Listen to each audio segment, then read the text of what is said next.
A few more numbers. I always quite like that. I have 10 chickens as pets. One of them is named Frida.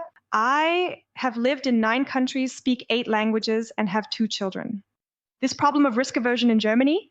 And to be honest, I find that a bit paradoxical because on one hand, we find risk absolutely terrible and usually want to play it safe.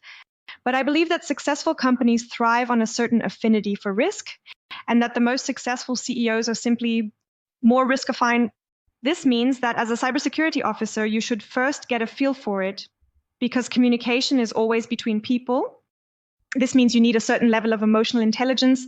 What does that mean? You need to understand where you stand, what you know, what you bring to the table, what kind of emotion you bring into it, and most importantly, where does the other person stand? Welcome to Cybersecurity Shall Be C-Level Priority, the podcast that puts the digital world to the test. Cyber attacks are on the rise, and data is the most valuable asset in today's world. But how can we protect what matters most to us? Drawing on the latest insights, effective strategies, and practical tools, we'll show you how to create a more secure digital environment. Because one thing is clear, security isn't negotiable. It's a top priority. I'm really pleased to welcome a North German, or rather a Kieler Sprotte, to the podcast. But that's not the only thing that defines you. You have many other talents. And for everyone who doesn't know you yet, tell us a little bit about yourself. Who are you? What do you do? Yes, I'll try to keep it short. We actually have quite a bit in common, not just this more or less Kieler Sprotte thing. I think I once checked if you're still based where you were last based, my hometown, and you are not even separated by 4 kilometers. So I find that amazing. Exactly, Kieler Sprotte, but that doesn't define me. And we were both at Wecon, a boutique consultancy in southern Germany. We have that in common too. But yeah, who am I? Totally difficult. I looked at my LinkedIn bio because that should say something about me. And there I write a bit jokingly. Well, somehow building bridges and shattering glass ceilings. So somehow building bridges and breaking down other glass ceilings. And I think that runs through everything.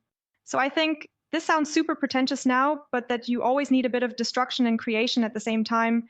And that's the sweet spot. Yeah. What does that mean for cybersecurity? I kind of slipped into it. I actually have a background in European and international politics, economics, law, and national security. Right before cybersecurity, I was in the automotive industry, which is why I'm currently based in Stuttgart. And a few more numbers, I always like to do that. I have 10 chickens as pets. One of them is named Frida, and I've lived in 9 countries. So it took me from Kiel all the way across the world and then to a small town near Stuttgart. I speak 8 languages and have 2 children. So that's about it. Numbers, data, facts. And you've already mentioned, what am I doing right now? I'm currently freelancing quite extensively, to be honest, because I was looking for a new challenge. As I mentioned before, I was with Wecon and the Institute for Security and Safety. And I always need, that classic growth mindset thing, something that challenges me and where I can grow. And I'm currently trying to redefine cybersecurity a bit and teach people what cybersecurity can be beyond IT. And that somehow fits well with today's topic. Yes, you're already touching on our topic. We wanted to talk about communication with the C-level, which is also one of my passion topics, which is why I launched the slogan, cybersecurity is a top management issue 8 years ago. But before we start with that, maybe the first question for you, what have you seen at the C-level that goes wrong in communication?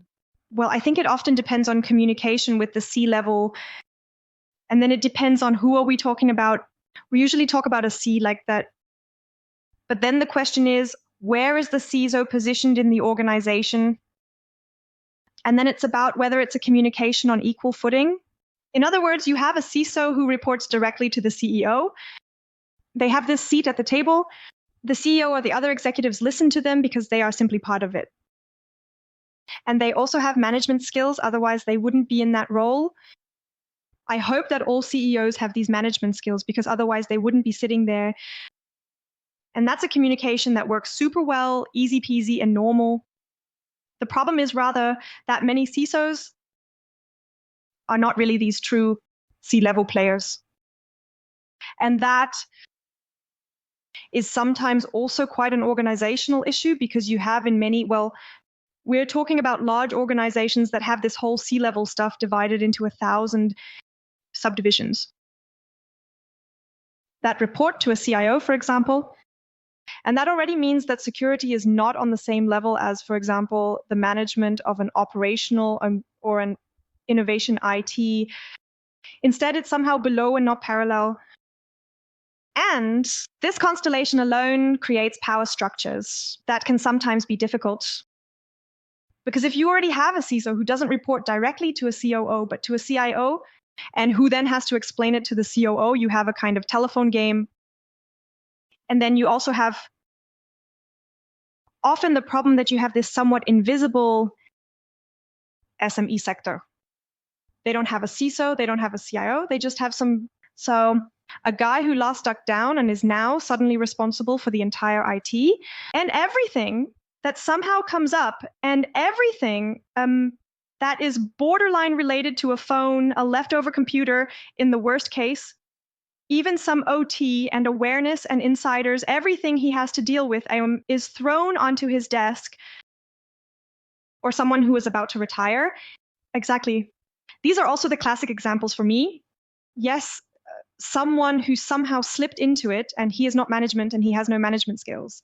He somehow got left behind and, as I said too late. No, this is somehow much bigger, the task, than you think. And there is the problem of creating this communication that this guy or woman or whatever, usually it's a manager, actually has to explain to his CEO, this is how cybersecurity works. It's much more than you think. That's why we actually need much more there. And then there's the problem that cyber is always seen as a burden, and that simply needs to be reframed. That's the basic principle. That you have many different constellations where communication always has to work differently, and that the connotation of cyber is mostly wrong, usually very negative and not positive. You're addressing an important topic for me, because what I especially often see is this topic of storytelling. How do you explain it to the C-level? Or how do you really explain it to people in simple language? And we can also delve into the topic of how relevant you find it to include the technical aspect in this subject, especially concerning ISB and CISO. I've often talked about it on the podcast, that for me, communication is always more important than the technical level. But in general, with storytelling, I often see the problem that people try to explain it as if it were rocket science. Or the other approach, simply like this traffic light thinking, management just needs traffic lights and they all need to be green and then they are happy. But cyber is not just the classic traffic light, red or green. It's always a matter of interpretation. And it's also a lot about risk acceptance. Risk acceptance in the end lies with the C-level. They have to make the decision in the end, or they should be the ones making the decision in the end. Perhaps with the advisor, the CISO, the ISB, or whoever, but in the end, someone has to decide. And I see, especially with this storytelling, the problem that it is often sold as rocket science, or too simply as traffic lights. And that in the end, you don't get the right feedback from the C-level because you go in with a completely different set of expectations. I think there are several points in there. Firstly, this problem of risk aversion in Germany, and I honestly find that a bit paradoxical, because on one hand, we find risk to be terrible and usually want to play it safe. But I believe that successful companies thrive on a risk affinity, and that the most successful CEOs are simply more risk affine. That means, as a cybersecurity officer, you should first get a feel for it, because communication is always between people. That means you need a certain level of emotional intelligence. What does that mean? You need to understand where you stand, what you know, what you bring to the table, what kind of emotion you bring into it. And most importantly, where does the other person stand? Because you can only reach them where they currently are. And it's not just about the technical aspect, so knowledgeable on my line. but where do I catch them emotionally?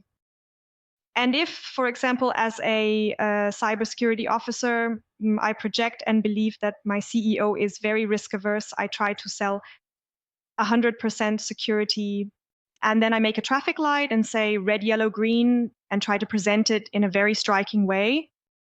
But if I rethink this a bit and know that my C-level might be more risk-affine than I give them credit for, I can discuss the topics much more on an equal footing. Because I believe that this communication in cyber is often the problem, where one side, either consciously or unconsciously, suggests that there is or could be 100% security. Either that is the expectation from the C-level down, or that is something a security officer might not even consciously convey. And there, we first need to play with open cards. And then secondly, we often tend to, and I had this for a long time, want to say everything we know so that the other person knows that we are in this position for a reason. But the cybersecurity officer already has their job. They don't need to prove again that they know numbers, data, facts, because they already have their position. That means what they rather need to do is to say what is relevant at that moment. And all the knowledge they have gathered with their team, ideally, if you have discussed a larger company, to refine it once and to convey the important points to the C-level. And it doesn't have to be a traffic light system. It can also be more substantial, but it has to be like an elevator pitch. So it has to catch them where they currently are. It has to convey some relevant information that is not just good, bad, or average. And also have the courage to leave gaps. I don't have to explain everything. And I also don't have to bombard them with 80 text slides, but rather make it denser. On the other hand, I also don't believe that these tech presentations are no longer important, because it sometimes shifts like that. You know what I mean? So right now, the discourse is shifting in a direction where a lot of people like me are coming in as career changers. I don't really like the word anyway, but we can talk about that later. But come on, they're not classic techies and want to explain how cybersecurity works. And I think that's just as wrong, because we need all these techies who accidentally became CISOs because they have a lot of know-how and have known the business for a long time. You know what I mean? And we simply need both components. We actually need tech CISOs and management CISOs and people who know what their blind spot is, so they know what they're missing. I think there's an important point here, and I've always mentioned it. I used to say, kid, Tim criticized me for it and said, no, don't say that. Kid, that's so condescending, I can understand. But my intention behind it is simply that a CISO has to sit at the table with many different parties, and each of these parties has a different challenge ahead of them. Or let's say another way to take on this challenge. Classic example. I'll use the kid example again. But ultimately, it's like this. You're sitting at a table and one kid just likes the portion of rice pudding, and the other kid doesn't like the portion of rice pudding. But now you have to explain to the kid who likes the rice pudding, it's great that you're eating it. And to the other kid who doesn't like the rice pudding, also explain, you should eat it because otherwise you won't get anything to eat. And this negotiation skill, but also working together with a team, is the most important task for me, which also exists in the topic of communication. Just to see, I don't need to know everything. As you already said, yes, we need the technical expertise, but I usually have the technical expertise in-house. I just need to know, as a CISO, who do I need to talk to? Do I go to the IT manager now, or do I go to the head of my development department to get the information from them? I don't need to have studied computer science to gain this knowledge, but I just need to know, who can I see as a kind of sparring partner in my company? Who can I talk to? And where can I acquire this knowledge? And then, to have this combination, the IT person thinks this way, management thinks that way, OT, I come from OT thinks completely differently, they think like this. And bringing all of that together, that is the most important task for me as a CISO. And you also need to have this assertiveness, Katz, and the ability to do so, to acquire the knowledge from the company and essentially develop multipliers who can help me. And I often hear this like, it was the same for me back then. I was always the one-man show as a CISO. And at the beginning, everyone always laughed and said, ha, a one-man show can't work. Or in many companies today, it is still a one-man show. And I just say, yes, a one-man show is, I would say, very exhausting and also challenging. But as a CISO, you're not really alone. you really have your team under you. And by team, I don't mean disciplinary authority, so to speak, that they are really your employees. Rather, I have always understood the CISO role as a virtual team. I am, so to speak, responsible for this topic, but I have an IT department, an OT department, a legal and compliance department, and so on under me. Many departments that can support me and with whom I can also work in an advisory capacity. And I think this is a bit of the image that has changed over the years from this one-man show. I am really a one-man show, or I need 20 people under me to do my job. To I simply find the right contacts in the company, the right experts who can simply support me. And together we can help achieve the goal of protecting the company from harm or further developing the company. Yes, I think there are several different points in there. Firstly, this topic, you are not alone as a CISO. Yes, 100%, but you still need the resources. So of course you have a compliance legal department that can help you, but they need the capacity for that. That means in the end, it requires something again somewhere. Money, because money is time, needs to be allocated. Then you still have this issue. Cybersecurity must be understood as a business case at a C-level so that it can work at all. But then you're back to the topic of cybersecurity being a top management issue. So, as I always say, resources don't just fall from the sky, or you can't expect him to just do it on top of everything else. That's not what I mean by saying, hey, the CISO is a one-man show and can do it alone. Of course, he needs resources. Whatever the resources may look like, can you also get them through external resources or external consultations? You can get that, but I agree with you. A CISO should not be a one-man show either. Or as I always say, a CISO should not be a person who is put into the role, so to speak, but in the end has no authority. I often see these pseudo-CISOs who are simply given the role, but in reality have no resources, no authority. And in the end, they are just there more or less for show. Exactly. And that's the most dangerous point. Because then you can say on paper in the matrix that you're doing something and you're making an effort and you have a CISO, but he doesn't have a capital C, just a very small c. And that's the problem. And exactly, resources. I think that's a slightly different topic. Why so many CISOs quit their jobs and why there's such a high turnover rate with CISOs changing jobs every 18 months because of pressure, because of too many tasks, too few resources, too little understanding. And I think this might sound totally trivial, but much of it could be solved through successful communication. Because as you already said, I don't find this kindergarten analogy objectionable at all. Because if you can explain a certain topic to a child, then you can explain it to anyone. And that's great because especially a C-level needs a... My blind spot is, for example, trying not to use so many anglicisms, but that is difficult to manage. So if you can simplify things significantly, a C-level doesn't have much time because time is money, then you can briefly explain in an elevator pitch why you want to do XYZ. And it should ideally be so abstract that your child understands the principle. But also the C-level, but also the employees who are with you, that's just effective communication. And that's exactly the thing, that you don't have to embellish what you think with many fancy words and numbers, data, facts, but rather you need to communicate effectively. And that just works completely differently. And where it really matters in this C-level communication is making it explicitly about the business case, making it payable to a business case. And that's at least something that I have observed very, very often, that this is not the case.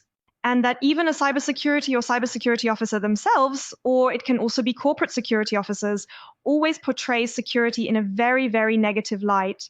It's a cost factor. We spend it now. Then at some point, we're at a break-even point, but it's not something that has a reasonable return on investment or something like that. But that's simply not the case. So it just needs to be reframed, I think. What I also find important about this, what I also see, on the other hand, is that people in this area are often underestimated. So that you simply say, hey, they don't need to know that, or they don't need to know that because security is such a critical issue, and you don't want to talk about it. And ideally, no one should know about it. But you do have various experts in your company who can easily help you in a crisis. So that's also a learning I've taken away. In my years where I have repeatedly managed this from various perspectives, people simply aren't trusted with it. You just say, in the event of a security incident, this has nothing to do with you, you don't need to know, or maybe you're curious and just want to see what's happening. And then immediately comes the blockade. It's none of your business. It's not your concern right now. Are some external consultants taking care of it now? Even though you could have handled it much better internally and perhaps could have developed people internally who engage with the topic better. Because I always say, cybersecurity is not just about taking this course or that course. Nowadays it exists. When I started with it, we're back to your topic. Career changes. There was no cybersecurity training path or anything like that. Instead, I taught myself everything. Self-taught, own knowledge, own research, networking, and so on and so forth. And I see that very often today, always in companies. There are always people who engage with the topic privately, who might think at home, I'll tinker with it a bit, whatever. And exactly these hidden champions exist in every company, and they need to be identified. And for me, this is also one of the most important tasks of the C-level, to promote them and not always say, oh, the employee is dumb anyway. To put it bluntly, I don't mean it that way. They can't understand it anyway. I'll handle it at my management level and then it will be fine. Or as you always said, it just costs money. But if you manage to create this mindset change in people so that they understand, hey, this is an important topic, and ideally bring them together as a team, that's why I'm a fan of all these blue and red team events, not just on paper, these pen and paper exercises, but really participating with colleagues and companies so that the C-level also understands what happens in such a crisis, and that it doesn't help at all to pressure the IT manager and say, hey, I need my data in 2 hours, so that they understand that data recovery is simply a technical challenge. It has nothing to do with the IT manager not being fast enough, it's just the way it is. Restoring data simply takes time. And I often see that after such incidents, the connection between people is much, much better because one understands what is behind it and that you don't have to leave people in the dark. But that's also because learning is just as much an emotional process as communication. And when you do a red team, blue team exercise, or an emergency drill or something that triggers you emotionally a bit more than just a quick click training, the learning effect is simply better, anchored, and more effective. And if you ideally repeat this more often, then you have a better understanding of what the other people who are, for example, sitting with me in a crisis team are actually doing. How are they all relevant? So a small example, we have often had this in hospitals during emergency drills that, for instance, a nursing manager is super relevant because they can simply go from door to door in a case and somehow share information because they know everyone. So it's a very simple topic. And you wouldn't think, I believe, that the nursing manager is the most important person in a crisis situation, but that's an awareness component. And then I believe that this framing of the human factor as something negative is also not so good. We frame security as something negative and the human factor as something negative as well. Humans are the greatest vulnerability. Yes, that's true, but it's also our greatest asset. And especially from the people you talk to, if we have some hidden champions who have full IT competence, are experts in our company, but initially feel completely unseen because apparently no one is interested in what they are still working on, are they perhaps potential insiders in the end? So it always has such a component. How do I manage to ensure that my employees are loyal to my company? And that has nothing to do with cybersecurity, but rather fundamentally with employee management and participation and being seen, doing a valuable job, feeling appreciated in some way. This whole topic of insider threat, for example, is prevented. And also the topic, do I now have to spend a lot of money on consultants? Or can I perhaps solve this with my team because I trust them to achieve it? I think here I also repeatedly see this topic. The involvement is at the right time, also from the C-level. You also want a little bit, as you said, you want to protect this time. They have 1,000 other issues and are not interested in this.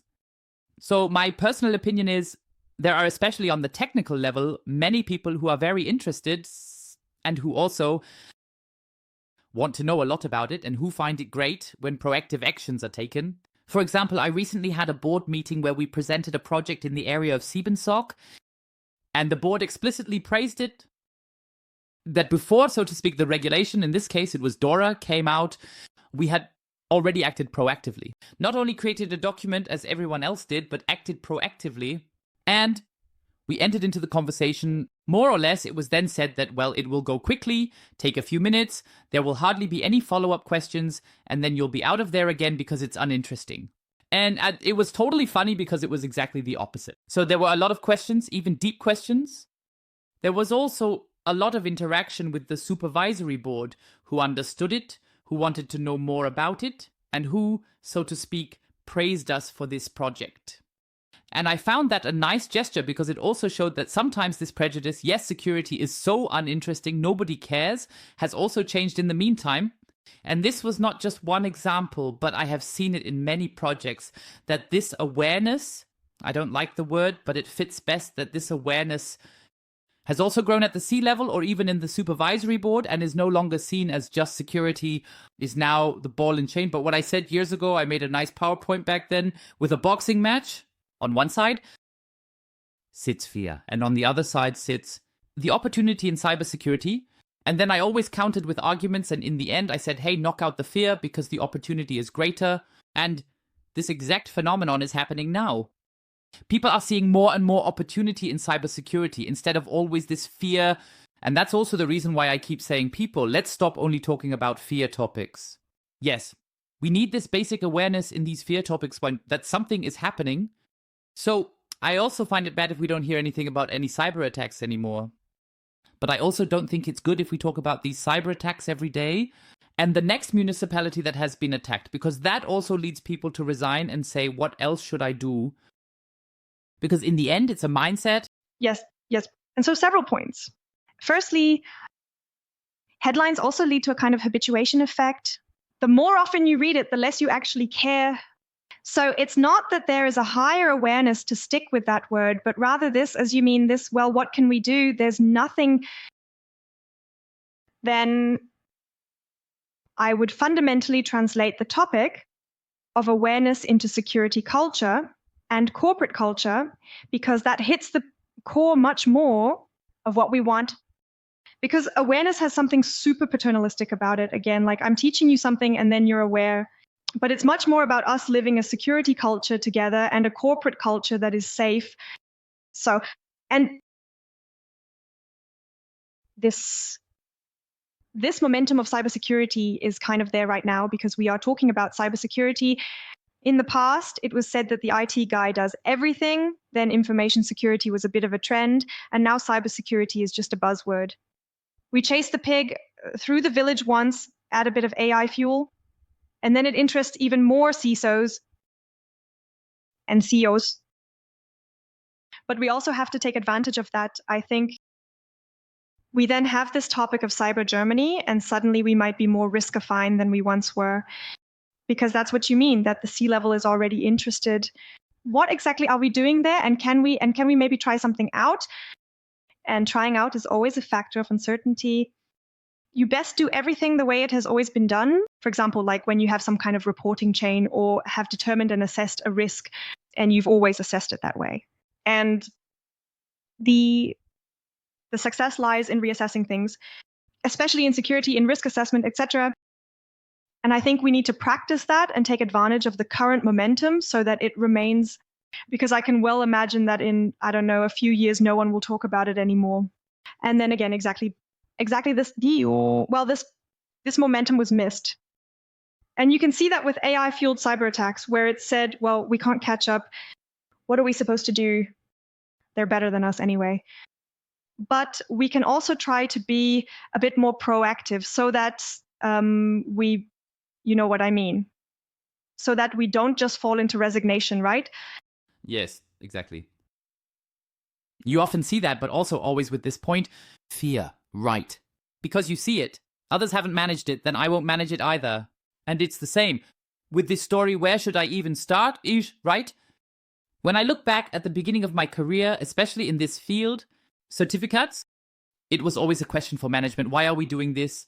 And unfortunately, it was always like that back then. Often it's some requirement from my children or some requirement from some legal entity.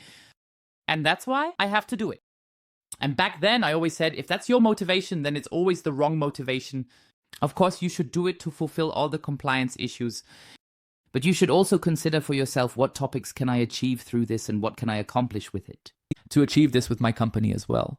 And I believe then you have the break again. Because then something happens again where people resign and say, okay, why should I even do it? Because in the end, there's always this nice saying, the question is not if you will be attacked, but when you will be attacked. I also find that super difficult because it just fuels fear again. In the end, it's true. So even I or you can be attacked at any time. It's not a question of whether it's interesting or not, because we just have to understand that we can simply be caught in the crossfire of an attack. Some company near us gets attacked, and then suddenly we're involved. One must always be aware of that. But it doesn't help to always just advertise and say, hey, now you have to do something. Or, unfortunately, what many of my colleagues also do. In the consulting field, I always say these snake oil salesmen who then start, yes, you must do 100% security. Buy this, buy that, buy the other. In the past, firewalls were thrown around the corner. Nowadays, the topic of CYBERSEC is being overhyped. Everyone needs a CYBERSEC. Ideally, even the baker around the corner needs a CYBERSEC, which certainly has a great basic intention, but one must always consider proportionality. How does this work in the context of my company and where I've always advocated for years? Just start first. Don't always start with the 100% solution, but also start with a small solution first. You can also first get an antivirus, for example. Well, that should actually be standard nowadays, but these are small steps you can start with before thinking about the big picture. I see the same example right now with AI. We have a lot of kids coming around saying, yes, AI. We need AI. We need Copilot. We need ChatGPT. We need this. We need that. And then I always ask, yes, what are your use cases? What do you want to achieve with it? Yes. Well, I want to do chat on your own data, and I want this, and I want that. And then you realize, yes, people have jumped on this bandwagon. I'm not allowed to say it's a hype anymore because other people say, yes, it's no longer a hype. So AI is, so to speak, our future. That's why I don't say it's a hype, but many are jumping on this train wanting to ride along with it first. And only then do they start thinking about where this train is actually going. And it's the same with security. You jump on, you then look in which direction. You look then, so to speak, at the end where the train has gone, but you could have first thought about giving the train a switch. We go in this direction, wait, then continue in the next direction. And I see that very often in relation to communication that people try to prefer a 100% solution. Even though a 10, 20, 30% solution would work initially. Yes, but that also has, well, first of all, it has a psychological background because people are made to prefer short-term gains over long-term gains. So we tend to choose to do something that makes us happy immediately rather than investing in something that will make us happy in 10 years. And that's exactly it. Okay, the AI train is passing by now. I have to jump on immediately, otherwise I'll miss something. Then I also have this fear of missing out as a company and business. And actually, if we're being completely honest, then it doesn't matter anyway.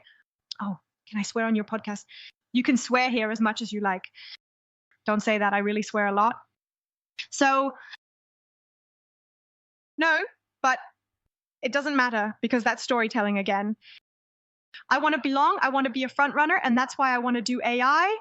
Not because there is a meaningful AI solution for my company and my use case, but simply because I can then write it on.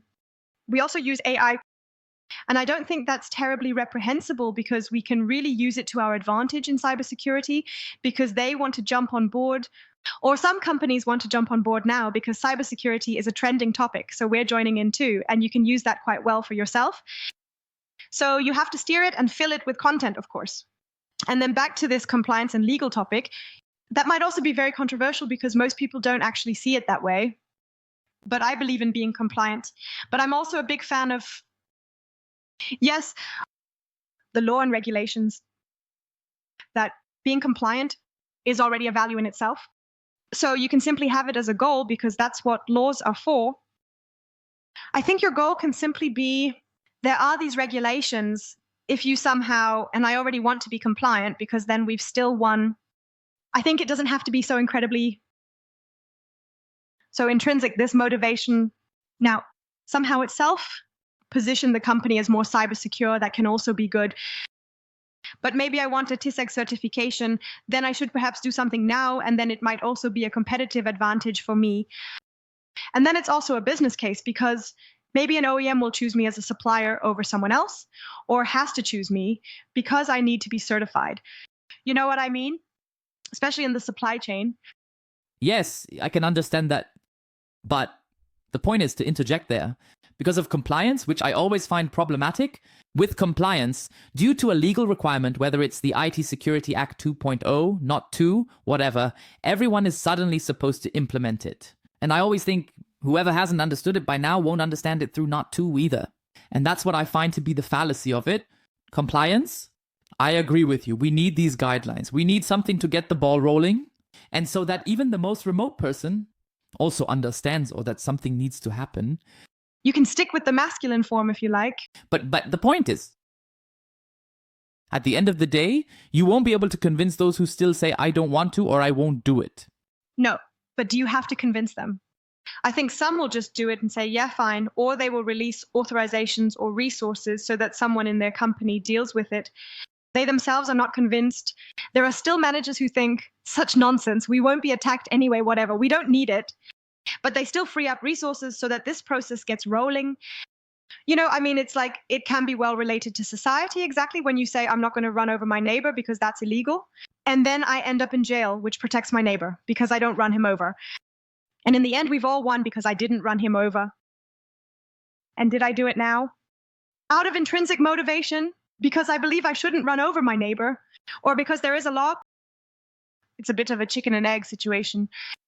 I understand that it is often more sustainable. Only compliance-based security is, and again, the communication issue is not so sustainable because communication works, yes, not in a way that I explain to you what I think, but ideally I trigger a thought process in you that leads you to think the same way I do. And then you think, I have now worked it out on my own, even though someone else actually triggered you to go through this thought process. And that's how subtle, effective communication works. And it is then also more sustainable because then you yourself, it's like this topic, how does it work? I have no idea. Does revolution work? What do I know? Why are we also innovative in wars? Because first of all, yes, because simply new thought processes need to be triggered. And then maybe something else, you mentioned this earlier. This is a point that just now comes to my mind. I think you talked about stress at some point. What did you say then? Do you remember what else you said? You somehow said that people that they then act differently under stress. Act differently under stress, yes. But I don't think they act worse because stress is sometimes really good because it releases a lot of cortisol and then you're in flight mode and can focus really well. There are also studies that say, fun fact, that you make the best decisions when you need to go to the bathroom a little, when you need to pee a bit, you make better decisions than when you're relaxed because you're not so relaxed. And not being so relaxed leads you to make rational decisions. And may I briefly say something about languages? Exactly. Also a topic, how do we communicate in our native language versus any other language? There are also statistics and studies about this, showing that when you communicate in a non-native language, you tend to act and decide more rationally and more emotionally when you communicate in your native language. There's this trolley problem. In Vienna, I actively throw someone in front of the bus and save 10 children. Wow, that's super macabre somehow. I keep coming up with running over, but it's just easier that way. Then the Känzelkeitsche comes right after. Watch out, you. No, but do you know what I mean? So, do I actively throw a 90-year-old in front of the bus and save 10 children? Or do I not act at all? The 10 children die and the 90-year-old survives? And that's more emotional sort of, that has to become active. Actively throwing someone in front of the bus is something you are less likely to do when you respond in your native language because you feel like, well, I'm being active. And in your non-native language, you are more rational and say, of course, I throw the old man in front of the bus because then the 10 children survive. And I think that can also be applied to languages within communities. In other words, how do certain CISO communities communicate with each other? How do we communicate with a board? How is communication different across various industries? And when I, as an outsider to the industry, come in and explain something, whether as a consultant or if I suddenly become a CISO in the automotive industry or something, then I first need to understand the culture there to communicate successfully. So I would like to jump into the topic you mentioned, compliance, because I always find an important component. is that compliance is a huge problem, but for me. Or also, what I see for companies is that it's simply not clear-cut. Go to a company and ask how they implement DORA. You will hear thousands of different answers, and I had the pleasure last year of being very active in the DORA area for some companies, advising them, and it was really like a Pandora's box. Depending on which company you went to, what they understood by it, what they did with it, how they dealt with it. So that's what I mean. I find that a bit of a hindrance. Compliance. That's simply not the clear path. It should be the clear thread, but it's not like what you often wish for, a highway with guardrails on both sides where you can crash into but come back. Rather, it's really just a thread, and you can turn left, turn right, and end up somewhere completely different. And the worst part is that those who are supposed to monitor it, like BaFin for example, don't even know what they are supposed to do. I mean, yes, they know according to the law what they are supposed to do, or according to regulations what they are supposed to do. But how that is implemented in practice, I mean, we all experienced it with the GDPR. There was a huge uproar. I can only mention that my company at the time was also in a huge panic. Oh, what happens now if everyone contacts us, and how do we handle it? We set up huge processes, a lot of money was spent, and in the end, what happened? Only one person reached out. And I see the same thing with DORA. Everyone is panicking. Everyone is like, oh, what do we do? And so on. But what in the end? The person who has to check it implements, and how they handle it, they still don't know today. And I always find that difficult when you're on this Comprime face shield there, messing around, even for management, to really convey, how do I handle it? Because even there, with every measure, you can start again with 10%, but you can also go in with your 80% again. And that makes it difficult for me again. Yes. But you've touched on a very nice point there, because that's also one of my favorite topics. As I said, I have a background in, among other things, law, and have dealt a lot with legal philosophy. And there is a fundamental misconception that laws are objective, but that's simply an illusion. A law is not a checkbox. Tick, tick, tick, everything's clear, I comply, but rather flexible. And that, of course, sometimes makes it more difficult, especially in a democracy, because we have to consider what we are doing. As I said, maybe my neighbor attacked me and harasses me all the time, so I run him over. Then it looks quite different than if I had planned it for months. I don't want to be your neighbor. I love my neighbors very much. I just want to make that clear, and I believe my neighbors like me too.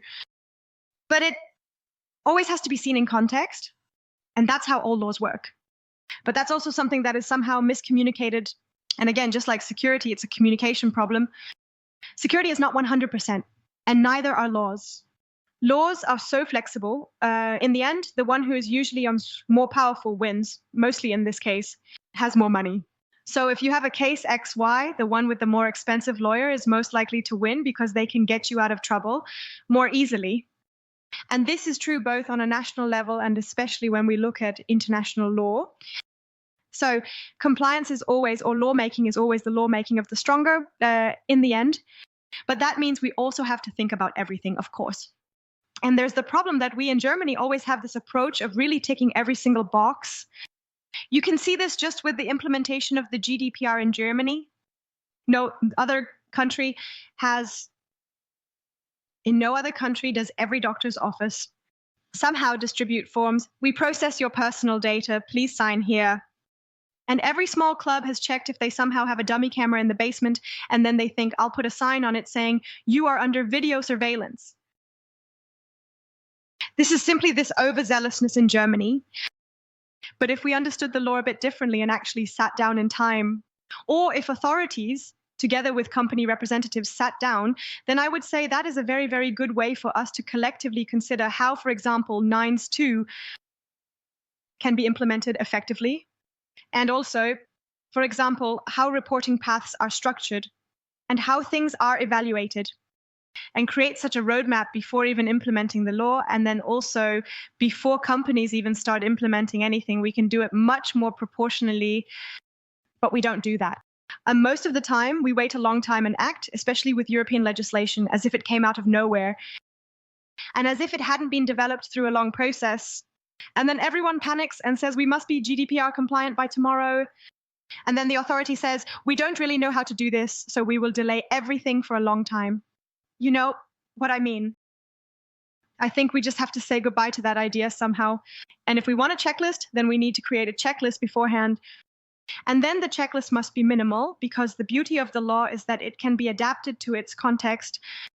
If you have NIS2, which affects almost everyone, then it can't be exactly the same for a paint manufacturer who, as a side product, somehow makes metal pots because they fall under NIS2, as it would be for a company. Yes, and I think you've touched on an important point here, namely the application to your own company. I find NIS2 a great example.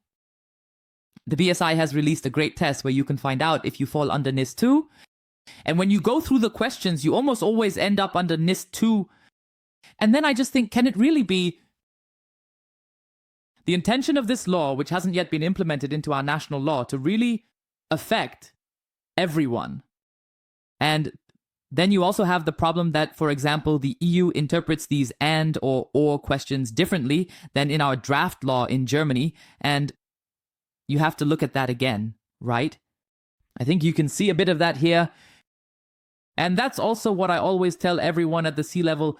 Yes, you should keep it on your radar. Yes, you should start thinking about it early. Maybe even consider taking the first 10%, 20% steps. But you shouldn't approach it with the mindset that the law is already in effect. Or let me say, once it has been implemented, to then achieve 100%. And I think this is, again, a matter of communication, that we need to manage expectations differently, as I would call it. And the other point is also, which I keep seeing in Germany, where we have a problem, is the issue of error culture. It might be that you made this mistake, that you turned right when you should have turned left. Then that's simply a learning experience you can draw from, but no examiner in the world will tell you, oh, you turned right when you should have turned left. And now, to put it in German, you're at the point that simply won't happen. But many people think I need to have 100% of the route correct, so that in the end, the examiner says everything is right. But it's enough for the examiner to see, okay, why did you go right and why did you take this route, to then tell you, okay, maybe you shouldn't have gone right because this reasoning doesn't quite fit. You should have turned left instead. That's usually the case, but not always. And that also has to do with the fact, because it happens between people again. If you have someone, it's like when you accidentally park incorrectly, no idea. Maybe if someone comes to you who is nice and you say, oh, sorry, that was silly. He understands that, your intention, you drive away, everything's fine again. You know what I mean? Or you have someone who says, no, but the law says X, Y, Z and understands it as a checklist. And there are also auditors who are very nitty gritty and not like, okay, in this context, I understand the decision X, Y, Z. Yes, but I have to interject briefly. Also, maybe your opinion on this, because I find it a huge drama. I'm also an auditor myself. And for me, in my job, it means I am allowed to evaluate something based on the scope or on the basis of the evaluation task, the basis of the evaluation criteria. But I am damn well not allowed to bring in my personal opinion and say I find this more beautiful this way or that way. How often do I sit with a child in an internal audit and then some external auditor comes, and I don't want to name names because I've seen this in all areas. And then he says, yes, I have 20 years of experience, but I would do it this way and that way. And take a look at this, but I would do it this way and that way. And have you seen this already? But you're missing this and that. And that's not enough for me described, where every time, to put it bluntly, it makes me sick. And I also like to correct the auditor and say, folks, it doesn't work like that, because then the company immediately takes it seriously and says, watch out, the auditor has now said this, I have to implement it. And then always this mentality, I'll write them a recommendation now. Yes, I'll write them a recommendation. Then the company gets 40 recommendations from some personal things where I immediately tell every company, you can cross out all the recommendations right away. You don't even have to consider them. You can look at it, but that's not the task of an auditor. And it's also not the purpose of this standard to do it that way. But I see very often that this personal knowledge is really smuggled in. Yes, I think, as I said, we're back to the topic from the very beginning. I have to say everything I know now so that the other person knows that I have knowledge. And I think, for example, with auditors, it's sometimes like that too, that they really, well, they don't want to cause trouble for the company, but they really think, well, I don't find it super optimal, but they can't hold back and say, it's still okay because in my role as an auditor, this is acceptable. And I hold back now, even though I would personally do it differently, but we just find that difficult. Yes, absolutely. And I think, again, this is the topic here. He has to justify himself, or he tries to justify himself because he is either so expensive or costs so much. And B, he also wants to get the new contract next year. That's the game every year anyway. The auditor is done, and then the message comes right away, oh, we'd be happy to continue working with you next year. Where I also think, yes, it's not at all about saying whether you are good or bad, but it's simply about, sure, you can implement things with these recommendations and also understand them. But the other point is, you also have to put yourself in the perspective of a company. Someone sits down now, and I keep saying this, information security is somewhat related to the personality of the people who are responsible for it. One person implements it this way, another person implements it that way. That doesn't mean it's wrong or right, it's simply the personal style of an ISB, a CISO, or whoever is responsible for how they implement it. And this personal style can change at any time. And you also have to consider, even as an auditor, how do I deal with this personal style? And to what extent is it justified by my audit basis? Or not? And that's why I don't want to say an auditor should no longer do that. But I see it very often also like this, I don't like this word, but this power play of saying, hey, I know better now. And now I'm telling you that this is often done in companies as well. Yes, but that's exactly it. And we are simply not immune to it. But that's exactly the issue. You come in as an outsider, look at something, evaluate it. That's already a very classic power context. But it should actually be more of a communicative context on equal footing. Because it would be better if we would discuss together, and it's the same with an external consulting firm, how it can work better. And ideally, it would then work sustainably better. But that can't be the interest of an auditor or an external consulting firm, because then you would eliminate yourself. You know what I mean? Because you can't enable them too much since you want to come back. And that might sound cynical. And the other problem I always see with this is that the company that hires a consultant doesn't know what to do itself. Or rather, usually it doesn't know what's right or wrong. Or maybe it doesn't. It has the idea, then a consultant comes around the corner. I say this myself, I'm also a consultant, and I always say this about our industry. We need to drive these snack sellers out of the market, because then someone comes to a company, tells them this is how it works, and the company follows it because they've been advised, but they can't really assess whether it's right or wrong. That's also the reason why I'm doing this podcast and giving a platform to many people, because I say, okay, I trust these people. I know there's something behind it. They are, let's say, the good ones, right? They are on the good side of power. But in the end, for a company, it's also super difficult to identify exactly this good side of power. Because for me, it's the same with cars. I have no idea about cars. Today, we are staying in the realm of cars. Although I won't get run over. If my car breaks down, I call the ADAC. Or just the AVD or whatever they're all called. I don't want to advertise for anyone because I always have no idea about cars. And then someone comes and tells me, I don't know, this is broken, that is broken, this other thing is broken. Nowadays, with electronics, you can practically read out half the car, and then you know it's going to be expensive when such a bill comes. But at the end of the day, I have to trust them. They can tell me something that isn't actually true because maybe, I don't know, the fan belt just needed to be changed or whatever else. But I just don't know. I trust them because they will do it right. And I see it the same way in the analogy for cybersecurity. I trust the person because they have to do it right as they are advising me. But sometimes they advise in a way that maximizes the benefit for their own company rather than for the client company. Exactly, plus both sides. Once, as an external consultant or whatever, more like a one-size-fits-all thing, I tell you the 20 PowerPoints that I've already told everyone else when it comes out again next year. Sounds totally cynical. I hope such consultants no longer exist. But, and on the other hand, within the company, I've also experienced this very often. I have no idea. Let's just get an external consultant. Let's just get the big four. There is then a complete detachment from the case. They are not interested in it at all anymore. They think, well, they come here, we pay them, I don't care. The solution, they say what will be done, it gets done, end of story. And that creates a problem. And to stick with the car analogy, I believe that user friendliness is also so important. And that is important. How do I behave safely?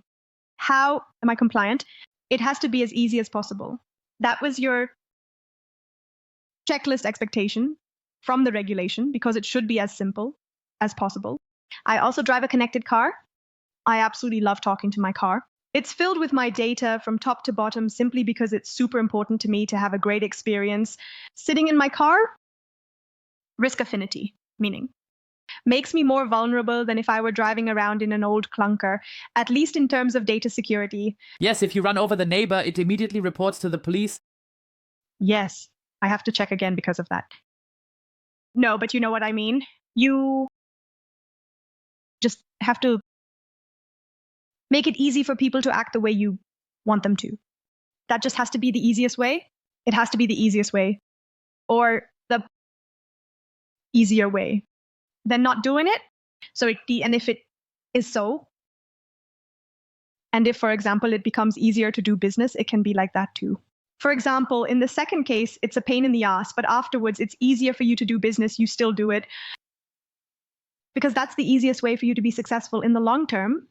Yes, I think here is my super example again. Everyone is already annoyed by it, but it always brings up this balance between usability and security. That's the most important thing. I'm exactly that kind of person. I've been a security expert for over 11 years now, but my house is completely smart.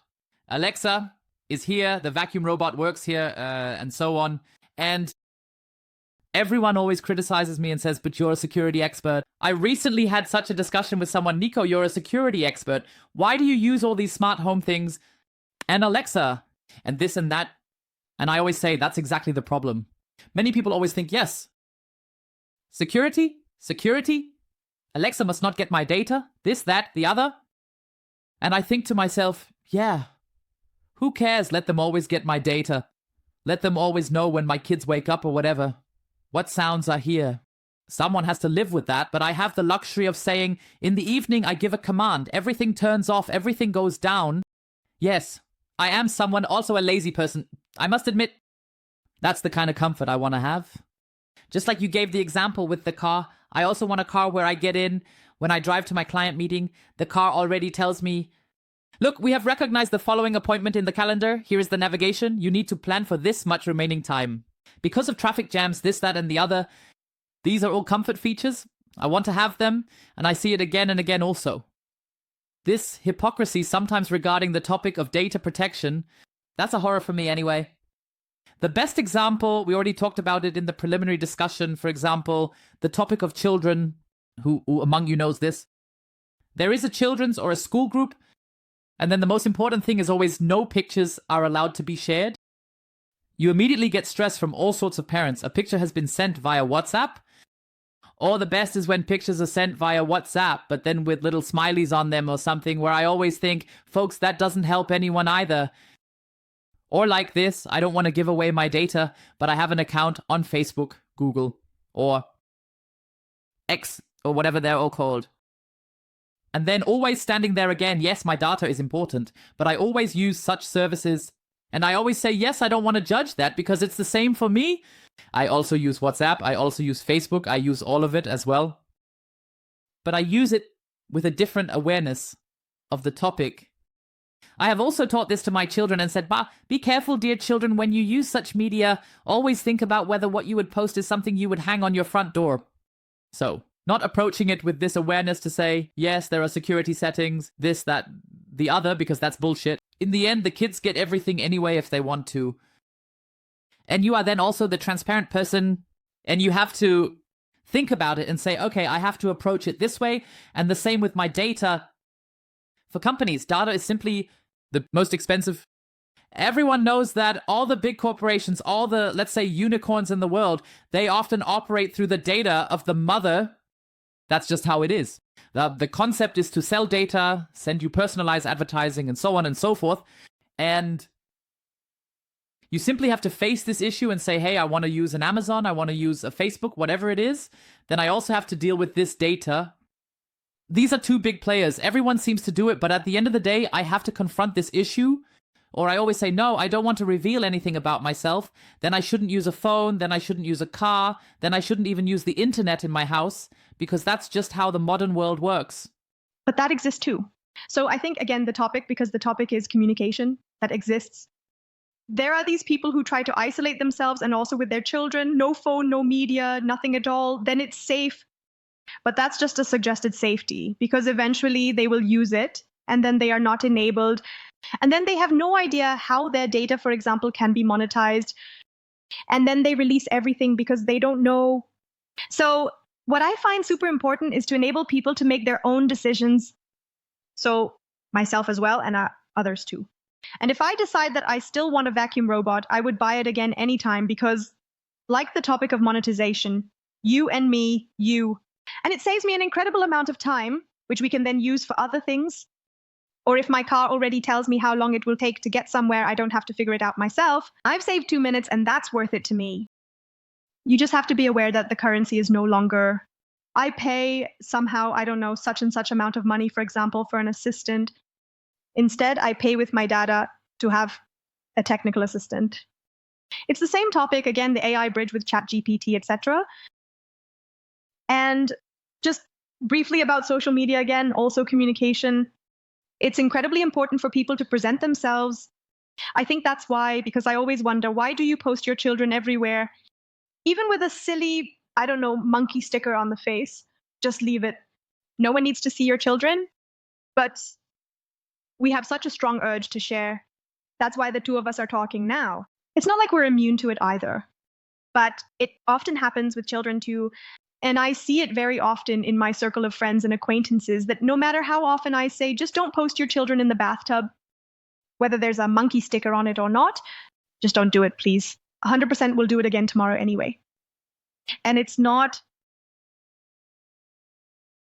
a truly educated decision, because they simply don't have this understanding of what you meant, that they would just as easily slap their children on their front door. It's not, because it feels like a protected space. But I also believe the problem here is that our generation, or even the following generation, has grown up with these media in a completely different way. I mean, I grew up when phones were still playing Snake. Nowadays, it's something entirely different when you go to schools today. They're all hanging around with iPhones or whatever and doing 1,000 things, because many parents don't even understand what's happening with them. And I think there's this topic again. Yes, we are a different generation, and yes, people use it differently, and you shouldn't always demonize it and say, oh, everything is evil and everything is terrible. But the point is, and I think this is also an important point, many people confuse showing something with showing everything. It's the same with me. I'm on LinkedIn, similar to you. Often active, I post where I travel, this, that, the other, but it's all somehow in the context of the company or in the context of my work, right? Sure, you can find my private address, that's easy. Also, for legal reasons. Sometimes it's different for someone. Just by running a website, you already have to provide your address, right? If you don't have a company address. And I also tell myself, yeah, okay, if someone wants the address, they would get it anyway, so I don't need to prevent it, because if someone really wants to show up here, then they should go ahead. I have no problem with that. But the point is, what I post is already selected and dedicated by me. Sometimes it looks like I'm posting my whole life or showing my whole life, but it's just dedicated. If I'm at a trade fair, then everyone knows anyway, because it's publicly stated that I'm there. So I think that's also the problem that many people confuse now. Am I revealing everything, or am I deliberately revealing something? Or I only reveal the things that I want to. And people often confuse that. And especially when you and I share a lot and very casually tell a lot and post a lot. And, sometimes the person you're talking to thinks, now they've told everything, so I'll tell everything too. And I often think to myself, just don't. It's really not, it's totally filtered. It's not like that. But because it's really hard to find a good balance, again, that scale you talked about, which I think is already dangerous and difficult in this context, and where I still don't have a solution for my children. So I'm glad that what I did at 14 isn't on the internet forever. So that's not certain. I spent a lot of time in the Schanze in Hamburg, for example. And I also don't know how it will be for the generation that posts everything possible without a filter. Because they think, of course, they think now that's cool and that's exactly right. I think that too now. Who knows, maybe in 10 years I'll think, why did I actually talk such crap in a podcast like this? But I find it even more dangerous for adolescents. And when you also cover topics like bullying, blah, blah, blah, all of that, I find it really difficult. But I haven't found a good solution for it yet. But I still have time. I think it's also important here that one must continue to develop. So I also think here, I believe it's important that what we did back then just doesn't work today. And I'm not an advocate of saying you can't do anything and everything is forbidden, because I always know how things work differently. Certainly, when it comes to the use of information technology, I would say overall I'm different from now some other father or mother, because I simply have a bit more background and also just know how to make a router block even stronger than the average user. But I also believe that at the end of the day, one must simply be clear that it just doesn't work any other way nowadays. Let me give a simple example. Who can still remember their home phone number by heart these days? Well, I grew up back then, always knowing my landline phone number by heart. No matter where I was, I knew it by heart. That's where it already starts with me. I don't know my wife's number by heart, nor do I know my children's numbers by heart. That means without a cell phone, I'm lost. I could only call my parents' house because I know that number by heart. I feel the same way.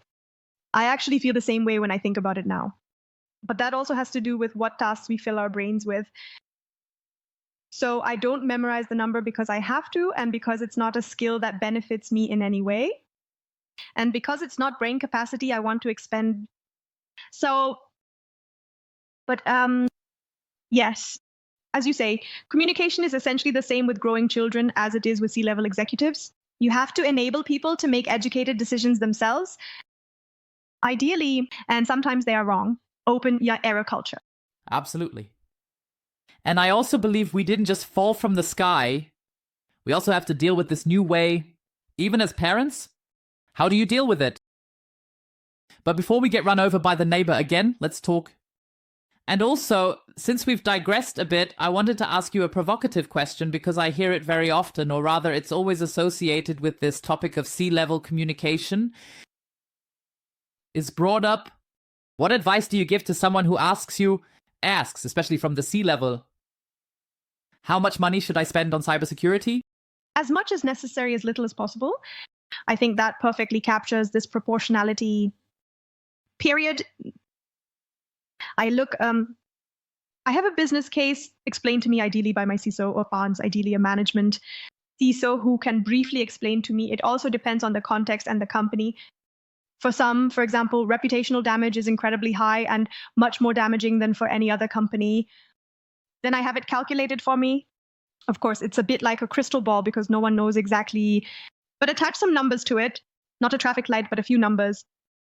And then I say, look, we could invest this and that to somewhat effectively prevent this and that, or we make sure we have strategies to be able to contain this and that. And that's how much I spend. Well, I really like your explanation because my approach is actually similar, but I always make it a bit more provocative. I always say 20%. Not that 20% is right or wrong, but with these 20%, I want to encourage these people to think, because most of the response will then be, why 20%? Oh, I find 20% a lot, or oh, I find 20% a little. And then you get people to start pondering, why is 20% correct? And I believe it shouldn't be a fixed amount in the end. I mean, in Germany, we always talk about budgets anyway. And if a budget is not adhered to, it is usually cut. That means for many people, it's also in their minds that they need a budget that's as high as possible. Then, in the end, they realize the budget is significantly too high, so they have to stretch it even more or implement even more with it. And I believe the most important thing is to first achieve this mindset change, understanding how important cybersecurity is for my company, and then also considering which projects I can implement accordingly. And I can also start projects on a small scale initially because I might not have the budget right now, and then continue next year. And I believe that this is also an important part of the learning curve that one must understand. Even at the target level, it doesn't mean that money is spent once and then it's over. Rather, it is a continuous process. Or as one often says, the continuous improvement process. So one must not forget that either. Yes, no, and I think I would slightly disagree with you on what you say in your, I believe, in your introductory trailer somehow. Cybersecurity is non-negotiable, right? Something like that. Yes, I do think it should be, because that's the only way dynamics work. If something is non-negotiable, it becomes a status quo, then it's dead, then it's not innovative, nothing. So it must be negotiable, but we need to be able to negotiate well. So Jesus, we need to be able to negotiate well because otherwise it doesn't work. Otherwise it becomes difficult. I definitely enjoyed chatting with you. I hope, of course, that your neighbors are still alive after the episode. My neighbors like me a lot. All my neighbors like me a lot. Really. All good. We will find out at the latest in the next case when the Chefsache strikes again. That's the next phenomenon. I definitely enjoyed it. Talking to you about these topics, we digressed a few times, but I think it was a super exciting topic. And that's what makes this podcast special, that we just speak from the heart. And with that, I would like to thank you for being part of it. And that's it for this episode. Cybersecurity, Security Executive Matter. We'll see you next time. Thank you for having me. And I think we didn't digress that often because communication is incredibly diverse. That's why you can also bring in a few side topics